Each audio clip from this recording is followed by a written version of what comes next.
front of the room. Okay. So then I find myself at the front of the room.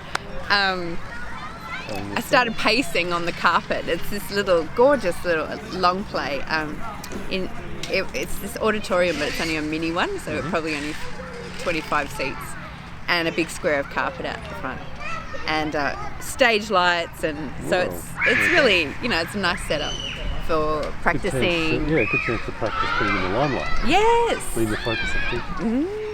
Really? Yeah. So this story had its way with me. I basically stood up on the carpet and paced a little bit and said, there's this story here and it wants to be told, and I'm feeling quite vulnerable and nervous about sharing it. So I just started talking about what was happening inside me, about what I was resisting, and then it just came through, and it was for me quite a momentous occasion that I used language that I haven't used before in sharing about my own journey. So being able to speak honestly about heroin, being in my family story, and having to negotiate the impacts of dependence on a drug like that, and the sort of impact on me, and how I was able to negotiate it with compassion, so that it shifted from anger, rage, blame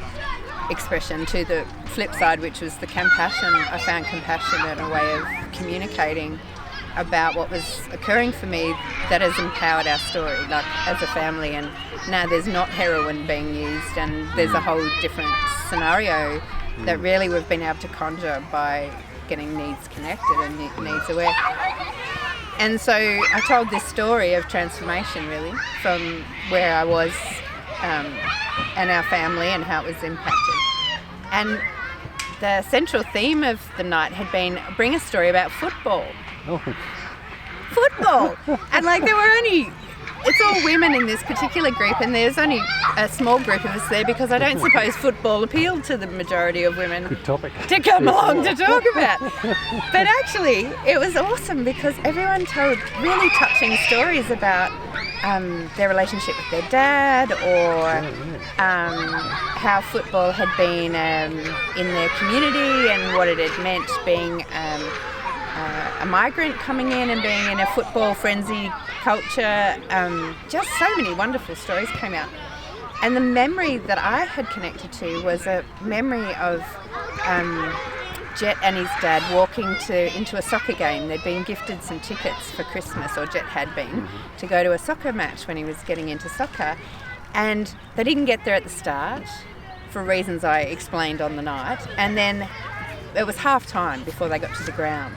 But just the image of the two of them walking off into this footy match, and the state I was in at the time of, wow, he might not be here much longer. And this is a momentous, there was a lot of emotion stirred as I watched the father-son going to the footy as they did. And so that was the impetus for this transformation story. And I talked about Johan Hari and the work he has done as a journalist to shift people's understanding that the opposite of addiction is actually connection. And he's gone to Portugal and all the places where they're doing really innovative things, where they've decriminalised all drugs and they provide housing and job subsidies, and so they actually bring people back into the community, and the statistics are overwhelmingly in favour of that sort of connection approach rather than punitive in a community. So I suppose we did a little microcosm test of that to see whether or not, instead of punishing and blaming and shaming, and that we do connection as a strategy. And then so that it was a joy for me to share it. So, and it's sort of self-acknowledgement as well of the journey and what I'd been through. And touching, because it was, at a time when it was very touch and go whether or not that particular life would be transformed or not. And so I've been storytelling. So I've actually named myself Mentor Storyteller. Okay. And I'm working on the facilitator bit, because I am facilitating a group of women. We've called ourselves Wise Women Rising. And I'm also very humble about that. It's like shady ladies, and from our shady past experiences of what didn't work, and what we're discovering now, the wisdom's rising, but it rises in vulnerability and all that. So there's my update. That's